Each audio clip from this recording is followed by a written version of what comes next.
O guys, mga sir, mga ma'am, sa mga nagtitipid dyan, kagaya ko, pwede nyo itong gawin sa bahay nyo. Linisin nyo yung aircon nyo, ganito. Parang electric fan lang yan. Kailangan, malang dito, tsagain mo. Mga kagaya ko na ano, na walang trabaho,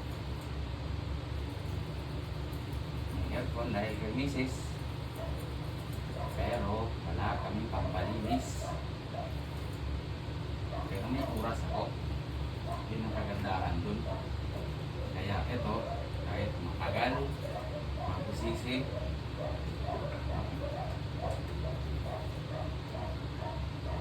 sagain ko na lang to.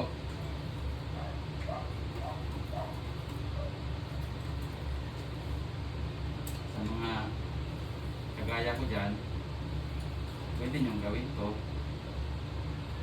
Kaso, kailangan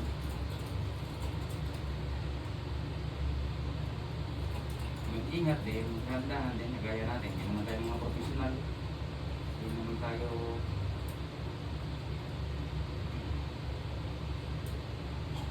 sanay sa ganito. Magandaan lang, matatapos din yan. Nga pala, ano na ako? Nag-video ako, malapit ako matapos. Kasi naisip ko i-share sa inyo para magkaroon kayo ng idea. Kasi parang nakakatulong naman to. Wala nga na akong flashlight na maayos kaya yung cellphone ng anak ko yung ginamit ko. Medyo mahirap. Tapos kaliwa ko pa, hindi pa nagagamit masyado. Sanay ako sa kanan, kaya nahihirapan ako dito sa dulo. Pero lapit na to. Gagawan ko na ng paraan. Ito yung brush na gagamitin sana kanina, kaya lang hindi naman mahanap. Maganda pang linis. Ito talagang panlinis ng straw or falls pa.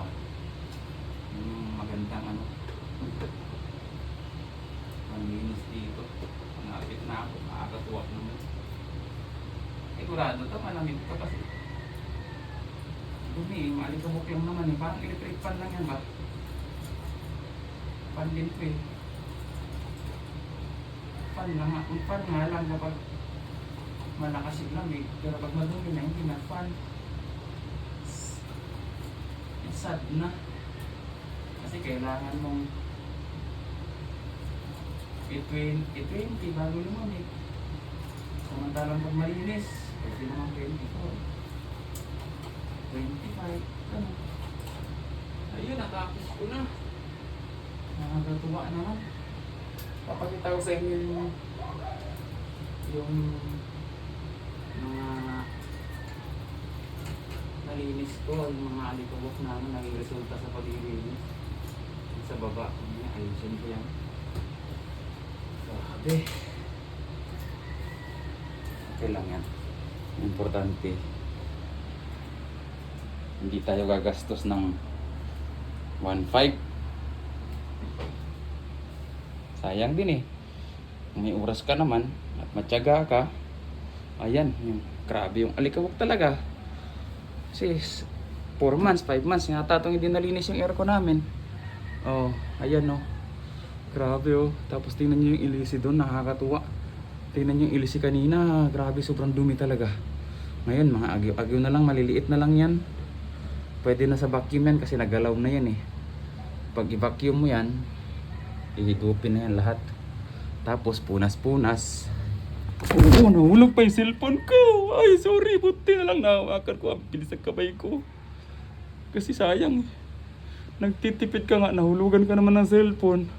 Ang flashlight mo, gagastos ka din. Kaya pag-isipan nyo bago nyo ito gagawin mukhang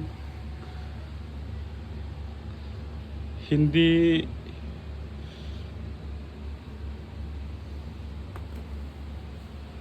maganda tong gawin pala.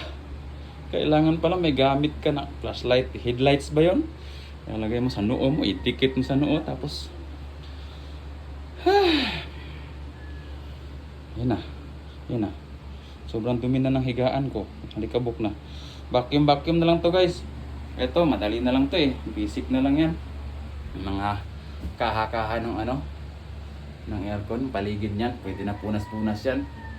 Ibabaw, pwede rin babacuumin sa ibabaw. Pagkatapos mong mga punas-punasan kasi may mga matitira talaga dyan na alikabok eh.